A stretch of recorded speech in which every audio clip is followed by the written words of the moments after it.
understand it, as our president? Yes, I'd like to make a few remarks. I'd just like to welcome everybody and thank Alex and Carol and Melissa and Hosanna for doing this program. I'm really excited to hear all about it. We do have more great programs coming up, and I invite you all to think about attending. Janice is organizing What the COVID Crisis Has Revealed About Women. Janice Sorrow and Ann Doyle will be presenting. And Janice, we've gotten a request from IWF Florida Miami. They would like to be invited. They think it's a hot topic. So let me know if you're comfortable with that. Ann's already given me the high sign. So I'm comfortable with that. All right, great. So we're going statewide now. And thanks, Leanne. Thanks, Leanne, for making that connection. Okay. Also, Nancy Costello, who is a transfer from the UK, is going to be on July 16th offering something on the future of energy. She was many years with British Petroleum, and she's going to be talking about alternative energy and its future. And then Adria Starkey has arranged The Mental Edge of Resilience. And Kathy Feinstein will be offering that on August 3rd. So I just want to encourage you to RSVP and participate if you can. They're really great programs. So those are my announcements. Great. Well, since we're recording, the first thing I'd ask you is if you could put your monitor on mute, because it's better for transmission. If you want to say something, fine. And since it's a small group, since we are going to record it, I'm going to make a couple of formal remarks. Most of you know me, but I'm still going to do it just for the program. So basically, I'm Alex Armstrong. I helped co-found the Washington, D.C. Forum, which Janice was a member of in 1980. And then I helped Carol Green start the one here. So I'm pleased to be part of this group on the board. Today, we're going to talk about the IWF Fellowship. And there's a lot known about it, but and you probably know there are 35 women from around the country, from around the world, excuse me, that participate in it every year. And it's a 20-day, year-long program. And what it makes it particularly unique is the mentorship. And we're going to hear from our two fellows about how it impacted their lives and how it really works. And we're really lucky to have these two women, because there are only now, Hosanna, correct me if I'm wrong, there are only 4 from the United States this year in the program. Is that correct? Say yes, wave your hand. Yeah, so there were, in our program, of the 38, which are the total women in the program, there are more than 4 that are residing in the U.S. Fewer than that were actually from the U.S. But do you remember how many actually, Melissa, were from the U.S.? I think it's more like 20 or so. No. That were no. No, yeah. The U.S. is much smaller now. It's not 4, and they're not all residing. But right. Anyway, there's some women in the U.S. that are that many from the United States, and but 2 of them are from our chapter, and it's very unusual to have 2 from the same chapter, first of all, and second of all, to have it from, we're growing, but we're a relatively small chapter when compared to all the other chapters in the world. So it's a real tribute to our chapter that we have these 2 women. Now, my role is to talk a little bit about the behind the scenes of the inception of the program, because you could go online and find out all about the program. And then Carol Cisco is on the foundation board. She's going to talk about that. And then we're opening up to Hosanna and to Melissa to talk about their participation. We're going to have some Q&A. Well, I'm going to make sure there's enough time for Q&A if any of you have questions. And then we're going to end up with Linda, though I see she's not on. Is she coming on later, Mary? Well, Linda's with us. Okay. I'm here. Welcome, Linda. I'm here. And Linda was in the first fellows program, and as you all know, she was our past president. So we really have a lot of links with the program. So how it all started was in a hotel room in a hotel in Moscow. And in this hotel room, there were two people. There was a woman named Carol Cox Wade, who went on to be a president of the Women's Forum internationally. And she was from Washington, and she headed up a program called, and I always get it wrong, a Committee for a Balanced Budget, which has never happened, so the committee keeps on going. And then number two was Jean Sisko, who was Carol's mother. She was in one of the first women in the Chicago Business School. And then she went on to be a board member, and not just of Neiman Marcus, but also Chiquita, a Banana, Textron, American Funds, and a couple others way before. She was always the only woman in the room. And she was a faithful dynamo behind Women's Forum in the United States. So the two of them were there because they were opening the Moscow Forum, and they were at the ambassador. Robert Strauss was the ambassador then, the US Embassy. And they said, gee, we've got such wonderful women from around the world, we've got so many talents. What should we do besides getting together and enjoying each other's company? And we should find a way that we can help other women get ahead. And let's put our heads together and figure out how we can spread and make their way easier so that they don't have to recreate the wheel like many of us did.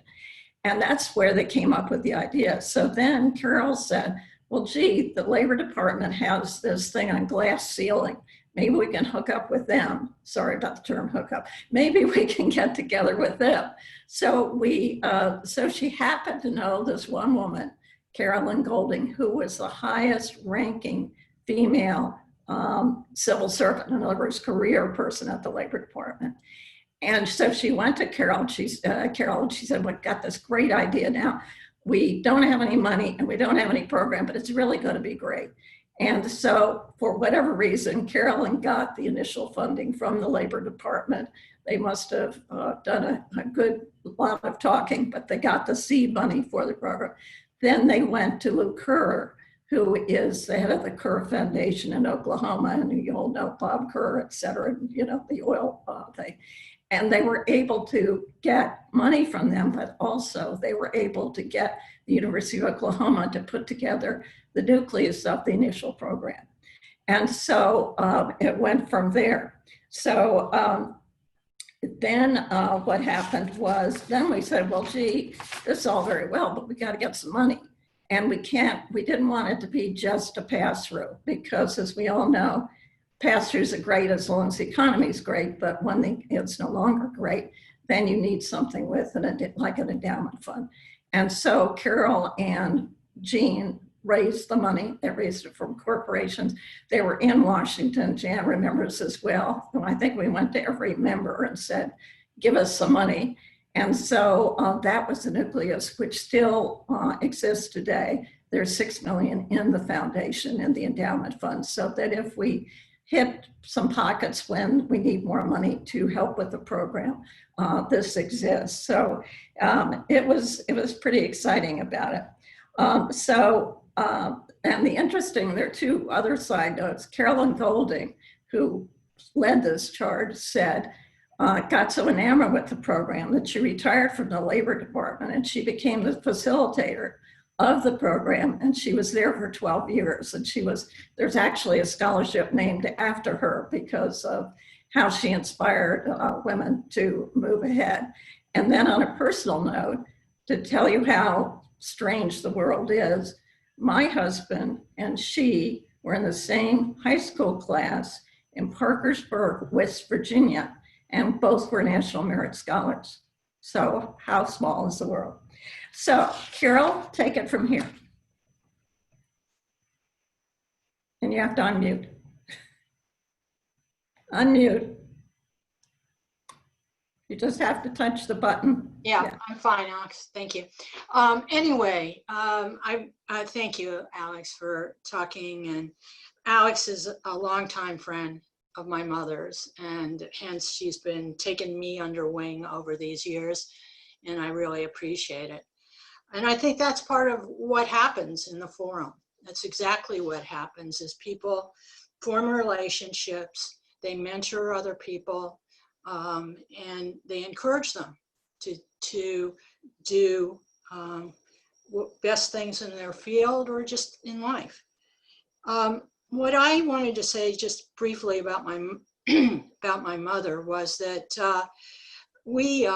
I met the first class of fellows in the second class and probably the third. They were all in our backyard in Washington, D.C. We had a tradition in our family that my father would cook, my mother would make a pretty table, and my sister and I would wait on tables. And my father was a diplomat, so this could have been with Golda Meir, it could have been with the Women's Forum. It really didn't matter. But so I met some of the earlier people, Linda, at an early age, and that's how I've got involved. And here I am, you know, with it. And I have great admiration, and I want you all to listen to Hosanna and Melissa, because they're really the embodiment of what do I want to say. I am just here to be a spokesperson for what has happened really to the forum in the time of COVID and how we're modifying this program and trying to keep it as close to its norm, but without some level of personal interaction. We have one program, the 2019-20 program, that is still operational because it had to stop. And then we're bringing on board the people in for the 2020-21 program are being selected in August.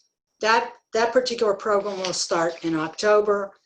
And then they have all sorts of ways of making up for the first class and going to INSEAD in France and going to Harvard for programs in leadership. Those are very popular programs. They'll physically be there.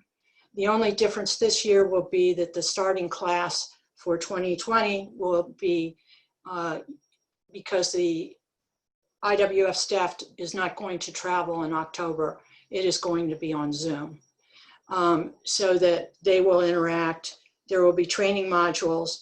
And I think also we're going to continue the modules that are on right now that have been so meaningful, at least to me, about what's going on. I mean, the Martin Luther King's daughter was on with the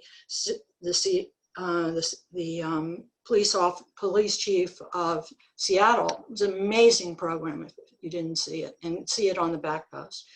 So what's going to happen is we're going to modify this program in the sense that we're going to have a period where it's going to be over Zoom. But what's happening is we're bringing back both of those classes for the Seattle conference. And so that it'll be inverted. The class for this year will in fact meet each other physically during that and during the experience at INSEAD. So that is where we're going. And I think the fellows have already been nominated for the program. And I think there's been some concern from this forum about who's getting scholarships. And all I can say on that is that there is going to, I brought that back to the committee, and we will be talking about it. So the new person that's the liaison for this program is Elizabeth Robinson. Jess is out on maternity leave. And so she's the go-to person if you have questions. Thank you. That's great. Thank you so much, Carol. So I left the next part of the program to Hosanna and Melissa, and I'm sure they've organized it. So I will open with you all. Okay. We Melissa's actually gonna have a share- PowerPoint. yeah, that's right. She's going to share her screen. We have a PowerPoint that we wanted to go through with some fun pictures and all of that. I'm impressed. Thank you. I wanted to just quickly follow up on the comment about the U.S. members. So from the list that we have, there are 16 members of this class that are currently living in the U.S. some of which have come from Mexico and other countries. But of the 38, 16 live in the US, but not totally originated from the US. Just wanted to make sure. Got that. Thank you. Mary, oh, can you guys hear me? Am I still, Yes. yeah, okay. I need permission to share my screen, actually. Yeah, and I thought I just gave it to you, but let me see. Let me try again. Mary, you're sharing your screen. Oh, no. We're viewing Mary's screen. So it's, Okay, well, that's not what we want to do. Lucy, you're on the case here. I'm a new user, so Mary, go ahead and take off your share screen. You have to unshare your screen.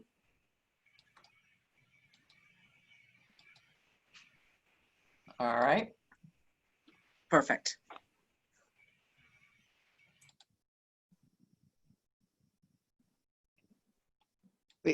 Let's see if that works, Melissa. Try it now. Yep. All right.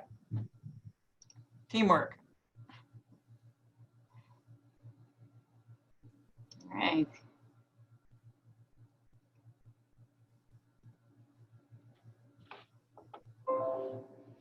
There we go.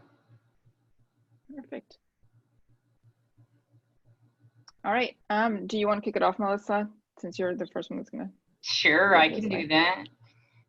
So Alex, actually, Alex provided a lot of the back information. This was the 26th year, and we actually had 38 participants.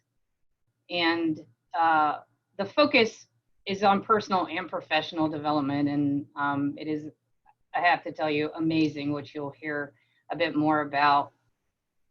And the three primary pieces of it are the three special sessions that we have together. Our trip to Harvard is postponed until next May. We have our mentorship, and then we each have a legacy project that we proposed and have been working on throughout our program participation. So our first stop was in Toronto during the international conference, and we actually went early and were there for several days getting to know each other. It started out being facilitated by Cindy Zook, and she actually facilitated the entirety of that piece of the program. And what was really awesome about that is we started with, we each got a sheet of paper that we had to tape to the wall and markers. We could use whatever colors we wanted. And we were supposed to basically draw a map of our life journey. And that was it. Those were the instructions. So we could share whatever we wanted and not share anything we didn't want to share. And it was awesome because each of us then had to present it. We had a limited amount of time. And what that enabled us to do was really quickly get to know each other and to feel comfortable. Something that was very clear is that we all came into it thinking, why am I here? I don't belong here. All these women are amazing. And that is unfortunate, but it's what we talked about. And we talked about when we sort of closed out the end as well, and talked about how amazing we all are. And it was a way for us to be honest and vulnerable, but tough and kick butt at the same time.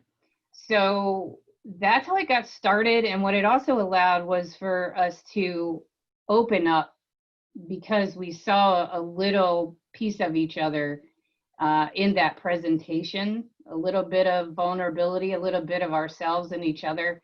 And so I think that actually the exercise was the perfect way to start. So the other things that we talked about is we kind of identified our natural energies. I am not an expert in that, but I recall it being metal, earth, water, and fire. Mm-hmm. And it really spoke a lot to how we deal with the world and how we interact with people and kind of our state of being in the world. We learned about storytelling, which was amazing, from a group called the Maw. And it's something that I particularly need to work on because I don't necessarily like to talk about myself and what I do. So I really struggle with that. But they gave us some instruction on how to tell a story, how to compose a story in a small time frame that gets all the important points across and keeps the listeners engaged. My personal favorite actually was the science of decision making. I found it fascinating, and it helps me be introspective in a slightly different way to kind of think about, okay, when I'm making decisions, what are my biases that I need to be aware of? What am I blind to that could affect how I make this decision and which options I choose? And then listening to the Honorable Kim Campbell talk about her life of first, she was the first woman to do many things, like the Secretary of Defense in Canada, and I'm not sure that's the exact right title for it, but she was the first woman to do that, and she was Prime Minister, and she is a force to be reckoned with, and it was amazing to hear her story firsthand, which I know I never would have had the opportunity to do without being involved in this program. So I just want to say thank you to all of you. I know most of you, if not all of you, had a hand in the scholarship that I received and putting my name forward. So up to you, Hosanna. Yeah, so I definitely want to second everything that Melissa said. We as far as explaining what the fellows program is, Alex definitely did a much better job going into deep detail with the history. We didn't do that justice, but I can't put into words how phenomenal this program is and how life-changing and eye-opening it is for anyone that goes through it. So I feel very fortunate to have been selected for it. So thank you, everyone, and especially the ones that personally donated. So I appreciate that very much. This is something that would have not happened otherwise. The 3-minute life journey exercise that we did was, the only way that I can explain it is that it's the first time. I'm usually in a room and the majority are men in the room. It's the first time that I walked into a room with 38 other women and heard just 3 minutes of their life story and felt like I've known them my whole life. It immediately was the first exercise that we did on purpose because it immediately took the walls down of anything that we could have possibly not shared. From there on, it was just a whirlwind of sharing stories and sharing struggles or anything like that. My favorite part of the entire program while we were in Canada, the most entertaining was definitely Kim Campbell, absolutely hands down. She was amazing. My favorite part of the program, though, where I think I took the most away from, was the moth and the storytelling. I tend to shy away from public speaking or anything like that, simply because there are certain things that I feel like I throughout the years did not develop as well, and one of those is public speaking. So I tend to shy away from that. They did such a good job of showing us that everyone has a story and everyone can tell it differently. It's just there's certain basics that you need to have down, and I thought that was great. So that was my favorite. All right, so these are some of the two of the pictures, but some of the events that we were at in Canada. So as you can see, 38 doesn't sound like a big number of people, but when you put 38 lives and life experiences in one room, it's a lot. It's a lot of different people from different places. But the fact that we were all women and all in a higher level position brought so much common ground to all of us. So even though we were from different cultures, different countries, we all had so much in common. But it was a great, Canada was such a great experience. And I think every single one of us, I don't want to speak for the entire group, but I know that everyone that I've talked to in the group felt like they walked away from that experience completely different. And I would add, the picture on the right is actually the night of the gala. for the conference, and we had so much fun. It is not, I mean, so one day I had dinner at the same table with Dr. Francis Arnold, who's a Nobel laureate for chemistry, which was amazing. And we had astronauts in the same room. I mean, that would never happen without this opportunity. And we actually danced with the president of IWF the night of the gala, and with many other amazing, amazing women. Yes, I agree. It was a great experience. It was very cold, but we chose very cold places because France was also very cold when we went. Then our next stop was France. We went to INSEAD in Fontainebleau, and that was, besides the fact that it was beautiful, and we chose a perfect time to go. Let me emphasize that. Had this program been a week later, we would have probably not been able to go. Right when we came back is when everything started to shut down because of COVID. As a matter of fact, when we were there, the last weekend that we were there, my husband and I had visited Paris for the last couple of days of the trip, and we went to the Louvre. The following day they closed it because all of the COVID cases were already starting to creep up, and were making travel a lot less likely.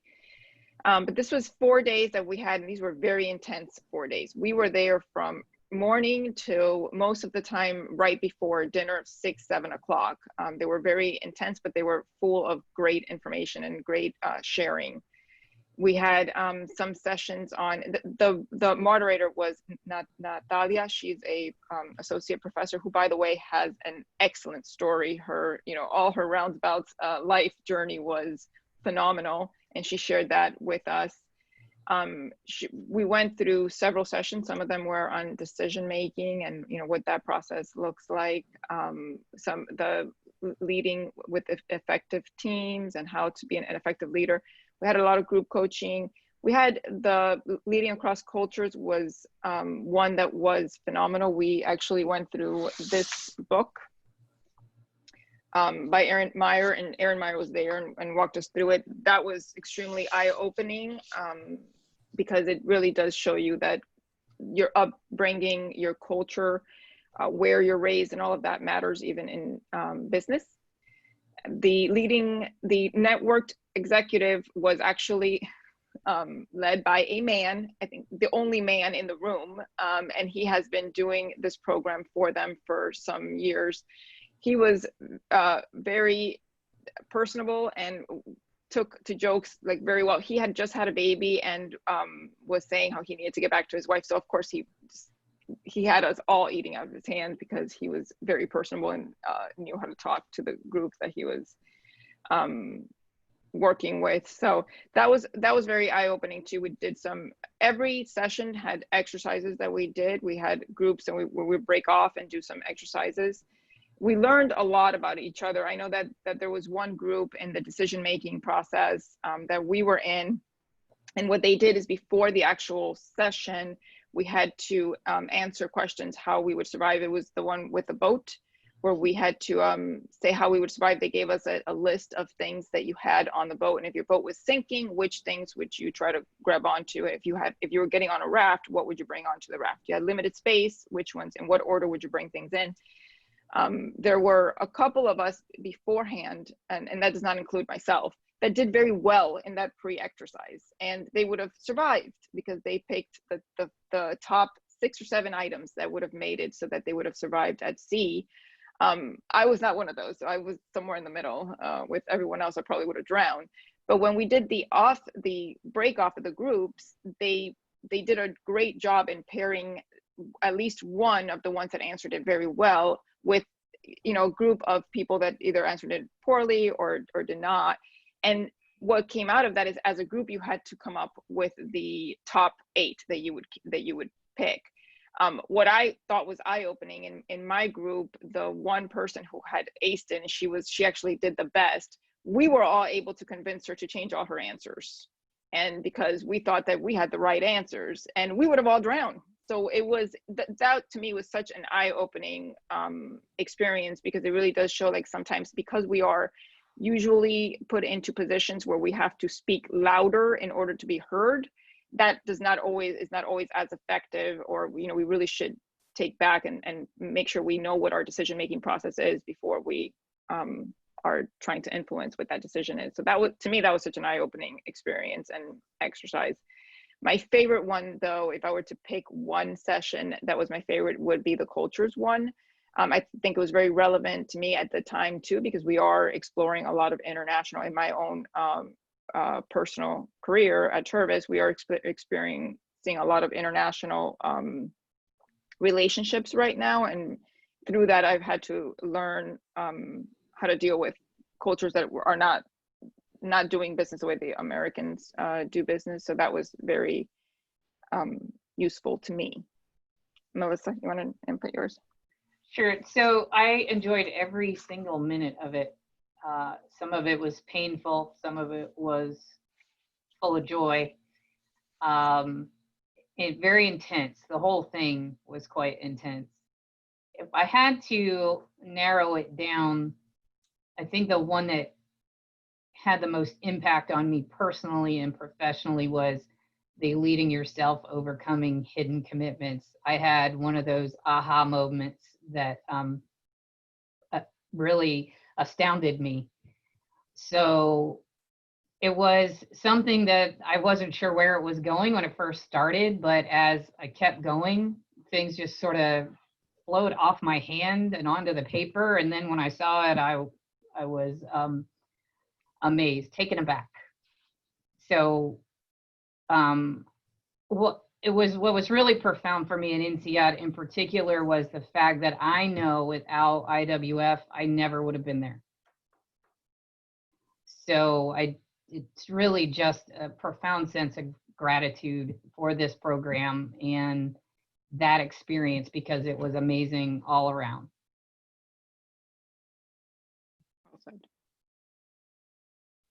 Just got another picture, a couple pictures of us. The one on the big one is standing in one of the lobbies at INSEAD and having our picture taken from somebody who was upstairs. And then the other one was our classroom for our time there. Melissa, we just lost your audio. I don't know why. I hear it. Oh, okay. Yep, I can hear Yeah, we hear it, Mary. Yeah, we hear her. You must also, I hear her. Continue, Melissa. So because we couldn't go to Harvard, or we can't go yet, and we were really bummed by that, but totally understand, obviously, we had an online Strengths Finders kind of half a day time together. We were actually split into two groups because we couldn't fit everybody in one. Everybody couldn't make one. Our schedules are busy. So it was fantastic, actually. We had to take, a quiz isn't the right word, but let's say a survey first. And then there was a report prepared that gave us our top 5 strengths. And you'll have to remind me, Hosanna, I think there was a total of, I don't know, what, 35, 40? 30, yeah. Mm-hmm. Yeah, something like that. 32 or something. Mm-hmm. And what was profound for me in that is that I actually got a chuckle out of it, because the very first thing that popped up for me was something I had just been talking about in the morning with my colleagues. I am very comfortable in a crisis. So the pandemic for me and running my organization, yes, it's stressful, but not more stress than normal. And, I was making decisions as information became available, and I felt comfortable with it. And then I kept asking myself, why do I feel so comfortable? Why am I not panicking like some of my colleagues are? But then when I read the Strengths Finder, it's like it came at exactly the right time. And I knew exactly why I wasn't panicking, because I'm comfortable in a crisis, just because of basically my top 5 strengths. So it was a fantastic experience, even though we couldn't be together face to face, or in person rather, and all as a group of the 38 of us. It helped me tremendously, because the other thing it did was basically Cindy Zook said, stop worrying about the ones that aren't at the top. Play to your strengths. And I tend to always try to work on my weaknesses and improve them, what I see as weaknesses. So So I'm taking her information to heart. So go ahead, Hosanna. Yeah, I agree. I mean, it was very eye-opening. It wasn't eye-opening to see what my biggest strengths were, because some of them were like achiever, and all of the ones that I know that I have my whole life have been doing, and they're obvious. But some of the ones that I was more surprised by were the ones that were in the lower and like the last five that, you know, where I was a little surprised, because like Melissa said, they're usually the ones that you know about yourself, so you have some insecurity of and you're constantly trying to work on.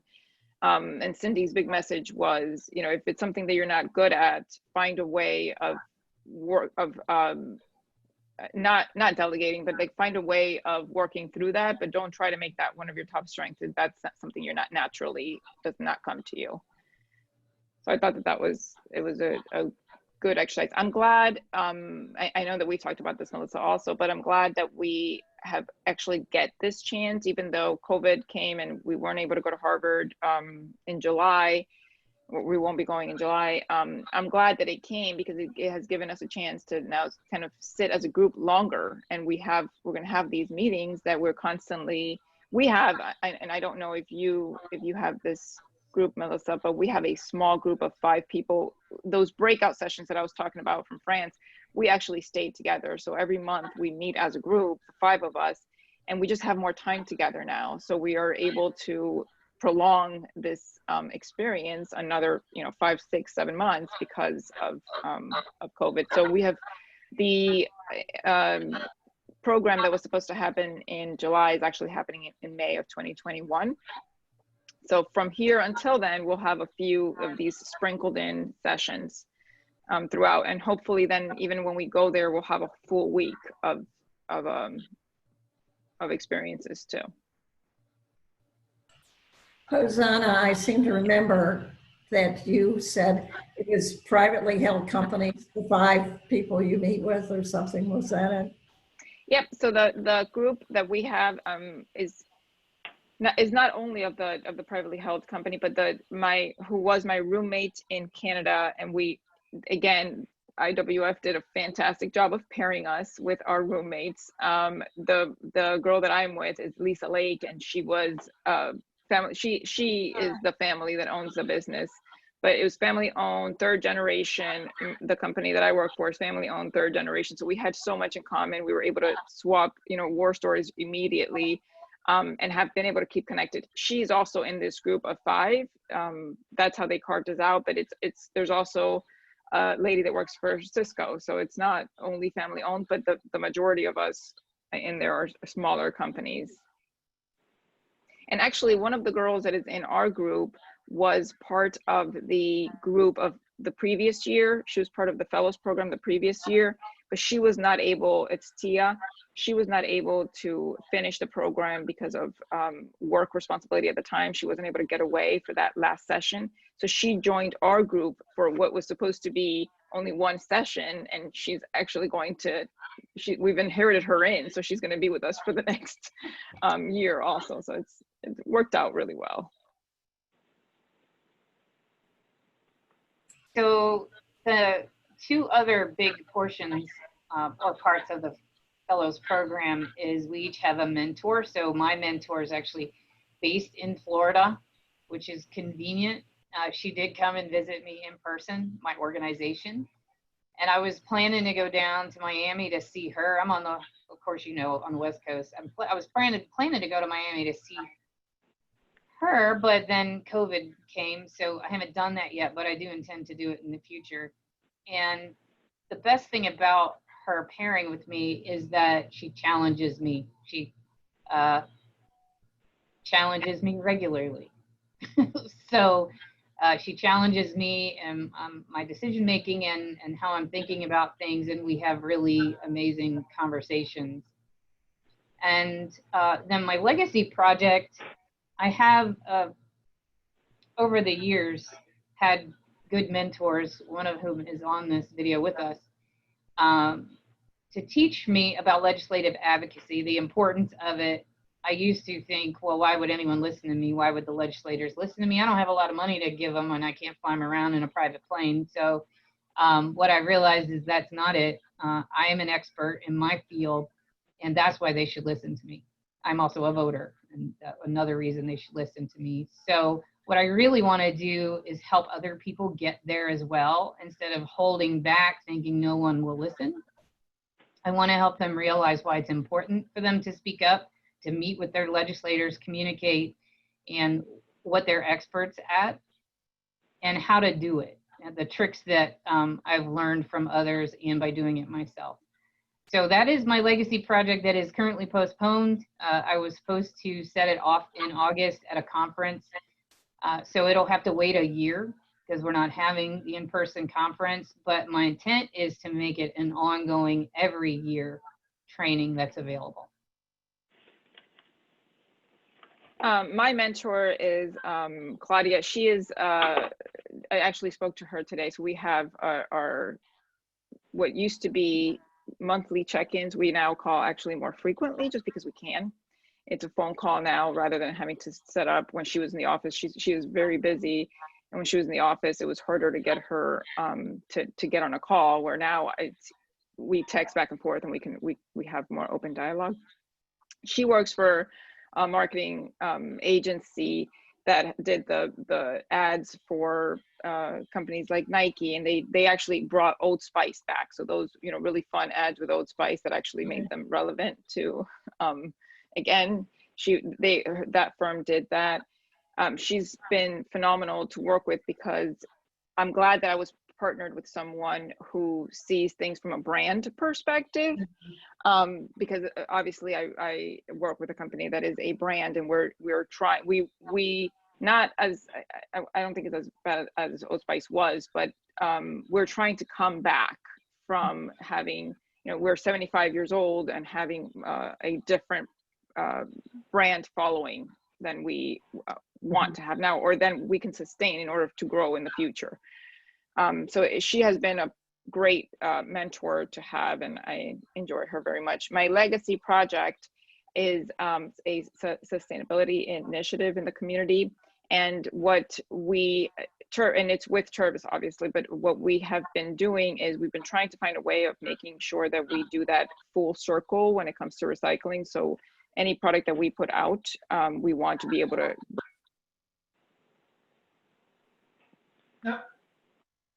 signed agreement with the county. So the extension of the Legacy Trail will have benches and waste baskets that are going to be made out of old service cups, which is a phenomenal project. And it has continued on, even through COVID, it has continued on.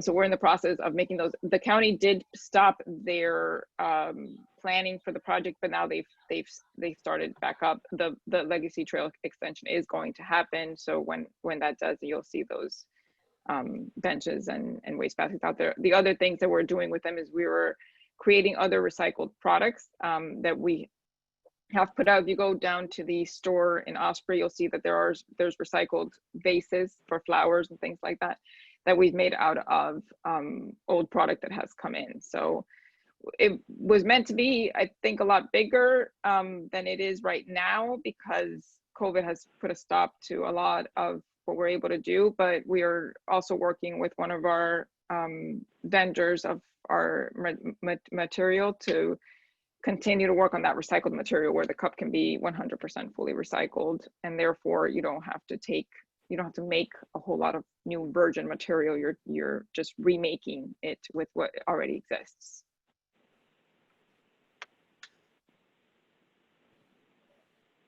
And I think that concludes our So now Mary tasked me that we have to finish at 6:30. We've got about 15 minutes left. Do we have some questions for Hosanna and Melissa?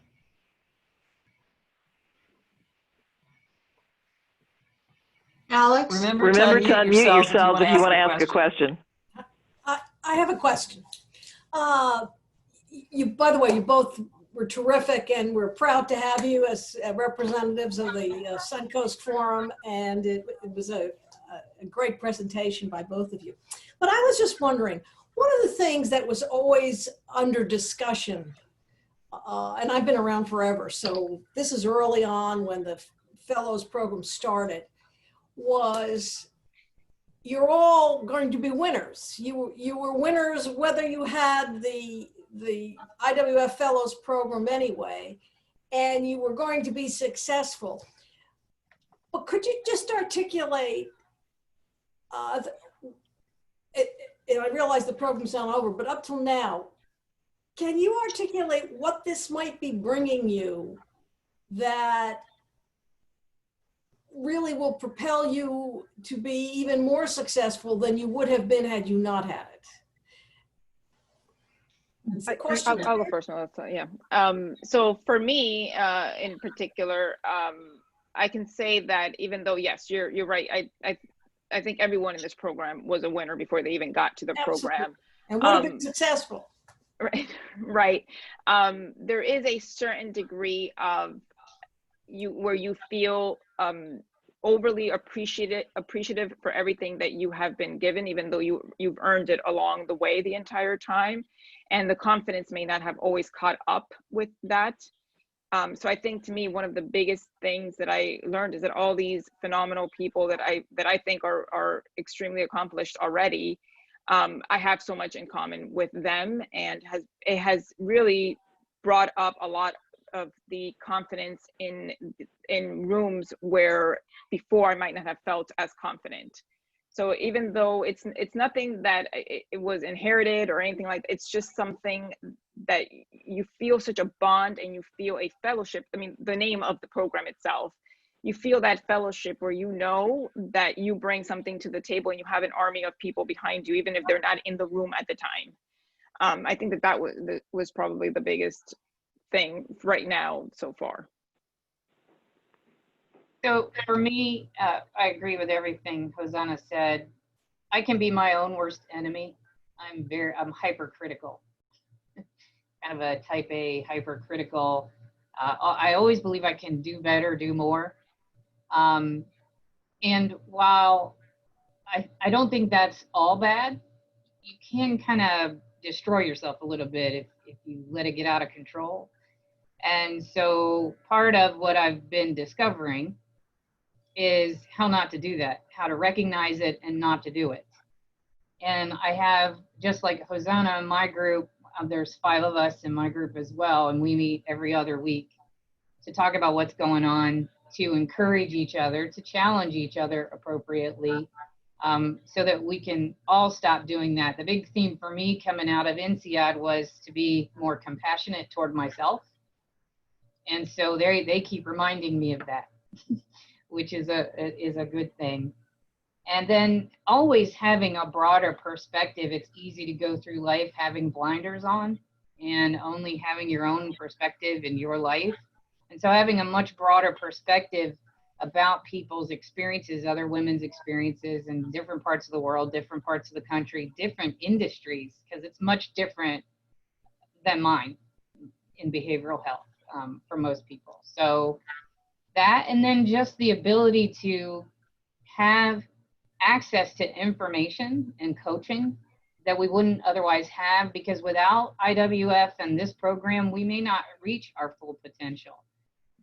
I think that, okay, we're great, but that doesn't mean we're going to reach our full potential. And I think this experience will certainly help us do that. So can I ask you both a question about how, talk to us a little bit more about having the women from other countries as a part of it. And I assume they all had to speak English to join, but just, that's something we don't always get or frequently don't get in the programs, professional development programs we participate in.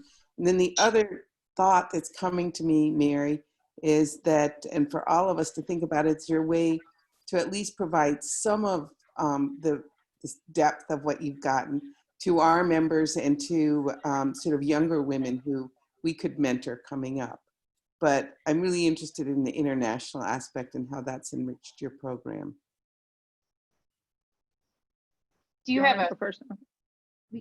a specific question as far as the international aspect or our experience of it? Well, knowing having the international women participate, not that you were at INSEAD in France or in Canada, but just being in a group where you're bonding with women from other countries and how the intercultural pieces played into this.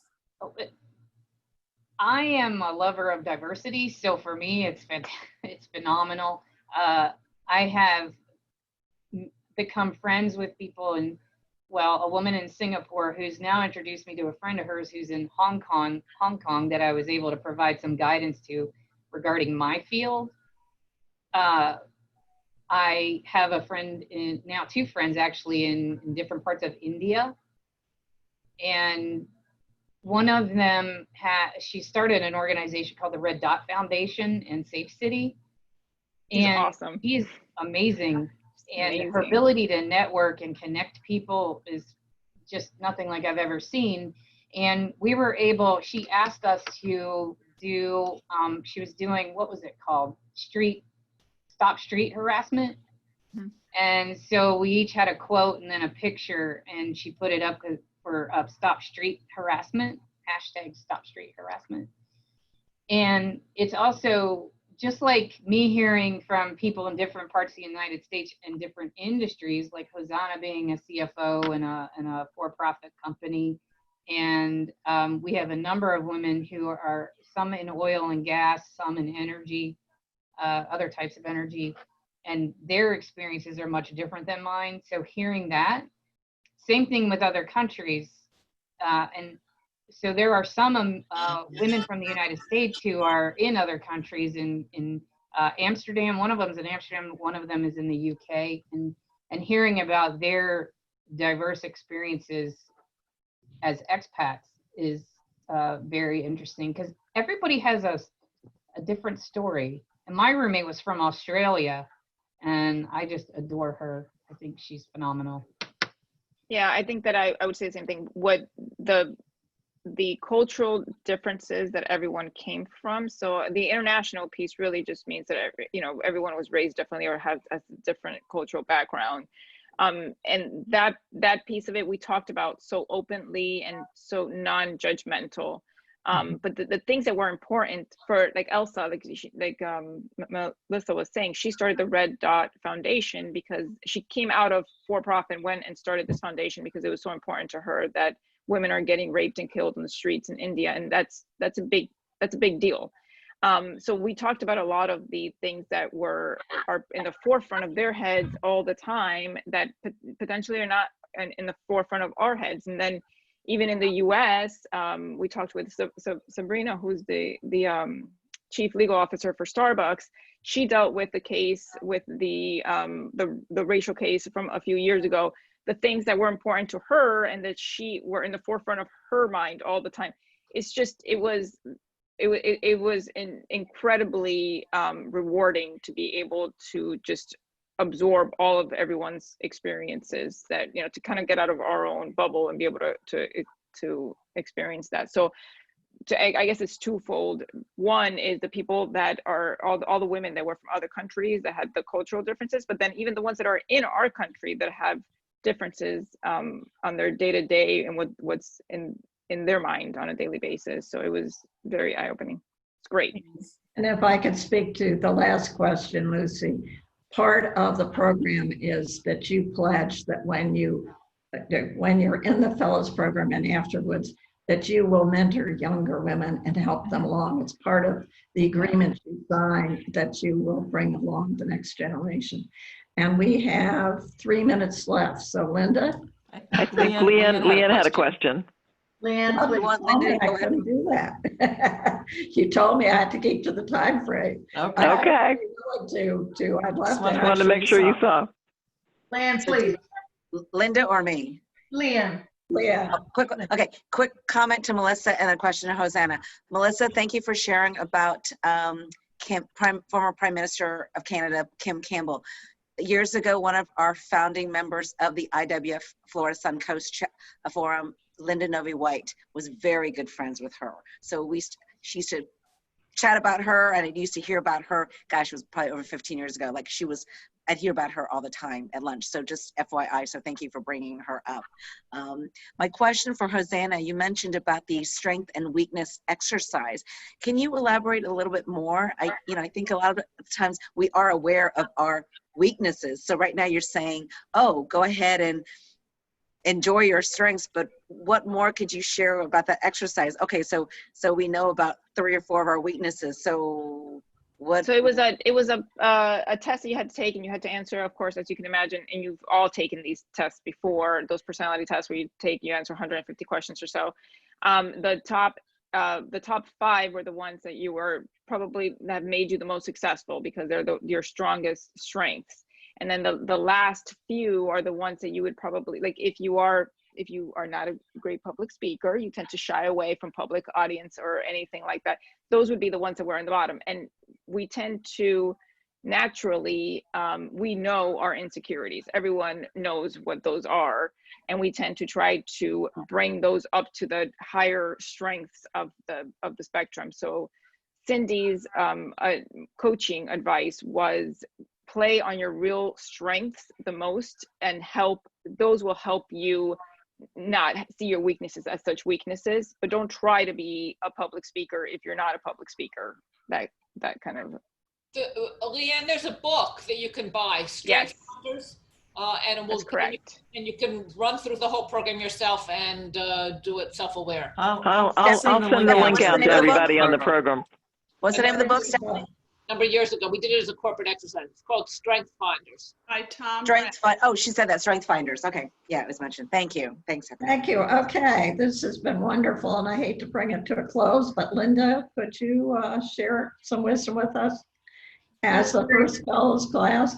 Right, just very briefly, 26 years later, as a testament to the value of the experience, 11 of the 12 fellows who were in the inaugural class, unfortunately we've lost one, but 11 of the 12 fellows gathered for their annual conversation and visit this year online. So it speaks to the significance and value that we all have for the relationships and experience that we had initially 26 years ago, that we have maintained and has evolved over time. So I think in many ways that is the strongest endorsement that I can express for the value of this program. I'd also like to briefly, and I hope I don't miss anyone, but this year has been the nomination and selection of Melissa and Hosanna has been a wonderful experience in terms of encouragement and affirmation. If it had not been for the director of the Women's Bureau in San Francisco, I would never have been part of the inaugural class. And when she told me there were going to be only 12 women across the United States selected for the first program, I argued my way as best as I could to say, oh no, there isn't a snowball's chance in hell. And she said, Madeline Mixer said, apply. And it's the power of encouragement and affirmation. And there were very significant changes and transformations and opportunities in my life that occurred as a result of that. And it's a power that each of us has. I know we use it, but we need to do it even more frequently. And finally, I would like to thank Carol Cisco, because 26 years ago, she is right. I was in her backyard with her mother and her father, and it was a very special time. But then Carol, you sought us out as a member of both the Washington, D.C.